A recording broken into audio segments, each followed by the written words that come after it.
Okay so hello everyone, आशा करता हूँ आप सभी बहुत ही अच्छे से होंगे और आपकी एग्जाम की प्रिपरेशन काफ़ी अच्छे से चल रही है। मेरा नाम है केतन और आप सभी का रीजनिंग के इस इंपॉर्टेंट लेक्चर में एक बार फिर से बहुत बहुत स्वागत है। इससे पहले स्टूडेंट्स हमने जो कई सारे टाइप्स थे वो हमने कंप्लीट करे हैं, ठीक है। 8 टाइप्स हम बेसिकली देख चुके हैं और आज हम देखने जा रहे हैं टाइप नंबर 9, ठीक है। तो बहुत ही ज़्यादा इंपॉर्टेंट होने वाला है ये टाइप भी, जिसमें हम टाइप नंबर 9 के अंदर कुछ और बेहतरीन क्वेश्चंस को देखने वाले हैं जो कि थोड़ा सा डिफरेंट टाइप के क्वेश्चंस होते हैं जो अभी तक हमने डिस्कस नहीं किए हैं आपके साथ, वो आज हम इस टाइप में करेंगे, ठीक है।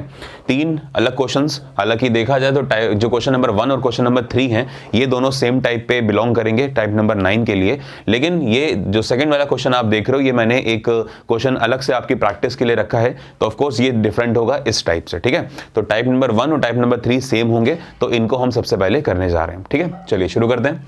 कहा जा रहा है कि in a class of 21 girls, ठीक है, 21 लड़कियों की एक क्लास होगी, ठीक है, 21 लड़कियों की एक क्लास है और उसमें कहा गया कि if Deepti shifted by 4 places towards the right, ठीक है। क्वेश्चन कहा जा रहा है कि 21 लड़कियों की एक कक्षा में यदि दीप्ति, ठीक है, अपने स्थान से 4 स्थान दाईं ओर खिसकती है तो she became 12th from the left hand, तो ऐसी स्थिति में वह बाईं ओर से यानी कि लेफ्ट से कितना हो जाती है, 12वीं हो जाती है।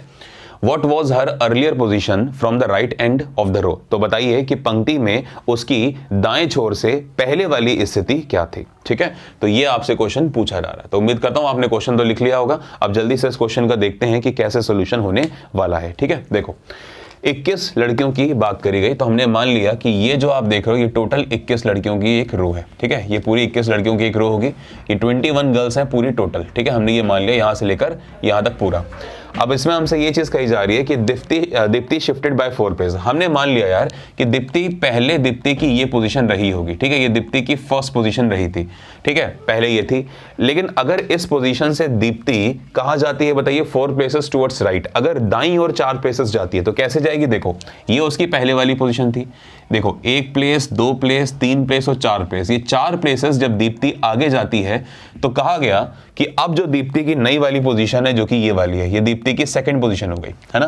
तो अब जो दीप्ति की पोजीशन है she became 12th from the left and, तो ये अगर लेफ्ट होता है ये राइट होता है, तो लेफ्ट से बेटा दीप्ति, अब जो आप देख रहे हो दीप्ति की जो पोजीशन है ये हो चुकी है 12वीं, यानी कि ये दीप्ति की 12th पोजीशन हो चुकी है। कहां से बताइए, लेफ्ट से। अब आप देखो ध्यान से, अगर ये 12वीं है तो लेफ्ट से ये वाली क्या रही होगी, 11वीं, लेफ्ट से ये वाली 10वीं, ये वाली 9वीं और ये वाली रही होगी लेफ्ट से बताइए कितनी, 8वीं। ये बात आप समझ पाते हैं, आई गेस समझ भी पा रहे होंगे, ठीक है।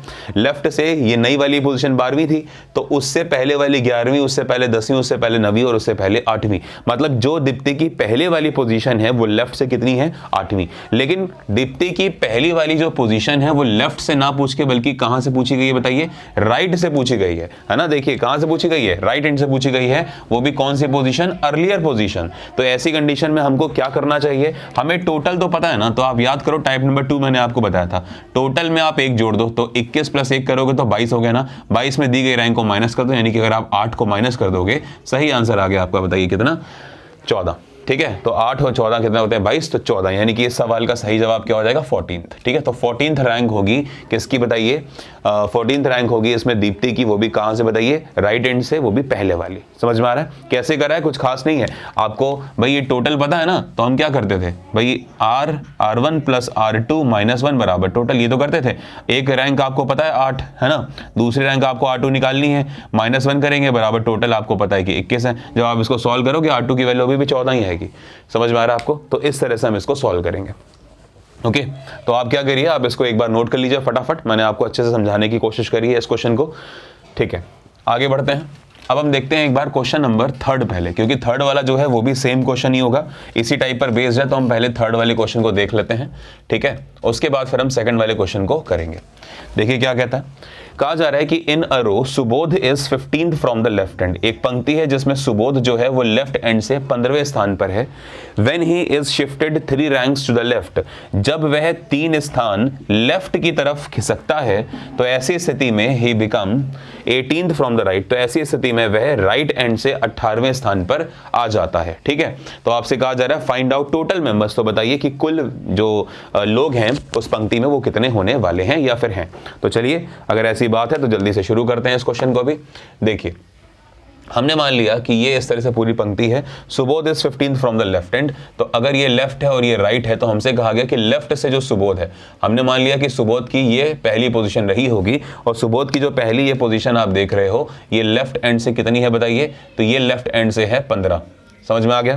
फिर कहता है when he shifted 3 ranks to the left, यानी कि अब वो 3 स्थान लेफ्ट की तरफ जाता है। तो अगर लेफ्ट की तरफ आता तो देखिए 1 स्थान, 2 स्थान और 3 स्थान, जब वो लेफ्ट पे आता है तो अब ये सुबोध की सेकंड पोजीशन हो गई है, और ये जो पोजीशन है वो कहता है ही becomes 18th from the right. तो ये जो पोजीशन आप देख रहे हो सुबोध की नई वाली पोजीशन, ये राइट से आपको दी गई है, कितनी होगी, ये राइट से बच्चों आपको दी गई है 18 होगी।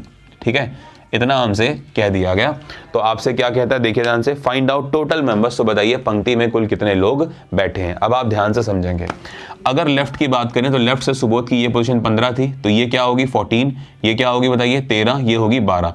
और अगर ये 12 है तो मतलब ये जो पोजीशन हो गई ये 12 पोजीशन है, कहां से बताइए, लेफ्ट से। और यही पोजीशन हमको कहां से पता है, 18 राइट से।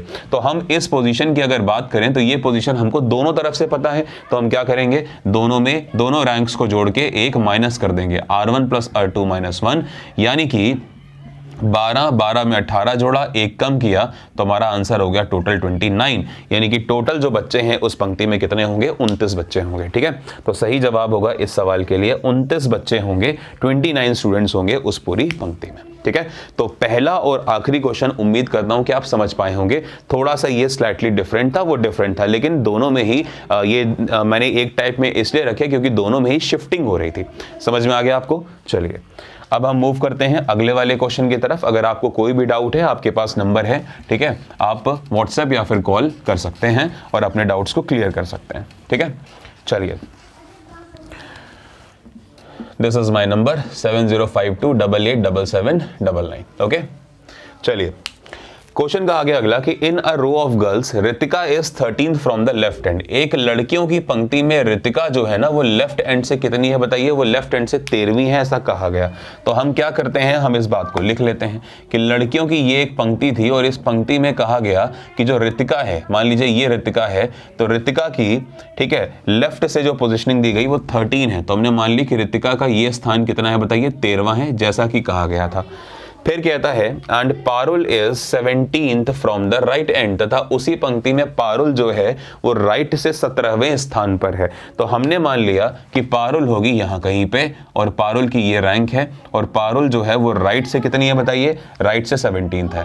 अब मे भी आपके मन में एक बात ये आ सकती है कि सर क्या ये ओवरलैपिंग करेंगे, तो मैं आपसे कहूंगा कि इतनी इंफॉर्मेशन पढ़ने के बाद ये बात बिल्कुल पॉसिबल है कि ये ओवरलैपिंग कर पाए। लेकिन हम थोड़ा सा और आगे बढ़ते हैं और समझते हैं।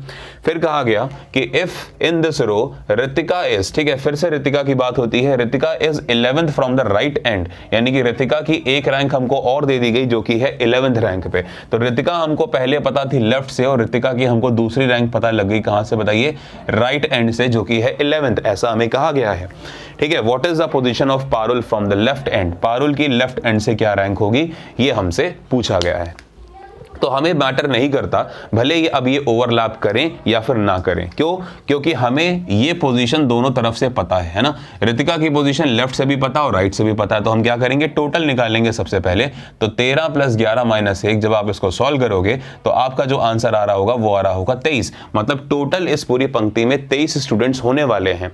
और दूसरी बात क्या है कि पारुल की जो रैंक आपको पता है वो राइट से पता है, और पारुल की रैंक पूछी कहां से गई है बताइए, लेफ्ट से। तो कोई दिक्कत नहीं है, अगर ये वाली रैंक पूछी जाए या फिर ओवरलैपिंग करने के बाद भी पूछी जाए तो रैंक सेम ही रहने वाली है, वो फर्क नहीं करेगी। ठीक है, तो ऐसी कंडीशन में हमें क्या करना होगा, टोटल में एक जोड़ के, यानी कि 23 में एक जोड़ के 24 कर देंगे, और पारुल की दी गई रैंक को माइनस कर देंगे, तो हमें पारुल की लेफ्ट एंड से रैंक मिल जाएगी, जो कि क्या होगी, जो कि होगी 7वीं। तो मतलब इस सवाल के लिए सही जवाब होगा आपका 7th। ठीक है, तो पारुल की जो रैंक होगी लेफ्ट से वो क्या आ जाएगी, 7th आ जाएगी। अगर आप ओवरलैपिंग केस को भी अज्यूम करते हैं तो भी रैंक 7 ही रहने वाली है। इसलिए मैंने आपसे कहा कि यहां पर यह बात बिल्कुल मैटर नहीं करेगी कि वो ओवरलैपिंग केस से क्वेश्चन सॉल्व किया जाए या फिर एक सिंपल केस से क्वेश्चन को सॉल्व किया जाए। समझ में आया आप सभी को? तो उम्मीद करता हूं कि रैंकिंग का ये टाइप नंबर 9 भी अब आपको क्लियर हो गया होगा। 2-3 टाइप्स जो और बचे हैं उनको करने के बाद फिर हम सीधा ऑर्डर टेस्ट के ऊपर स्विच करेंगे, रैंकिंग हमारी तरफ से कंप्लीट हो जाएगी। Okay, so please keep on sharing this course. इस कोर्स को जितना आप शेयर करिए उतना अच्छा रहेगा, सभी स्टूडेंट्स तक ये जो कोर्स है वो पहुंचे, ताकि वो अपनी रीजनिंग को और बेहतर बना सके और अपने एग्जाम में अपने सिलेक्शन को सुनिश्चित कर सकें। Thank you, good luck, keep studying, bye.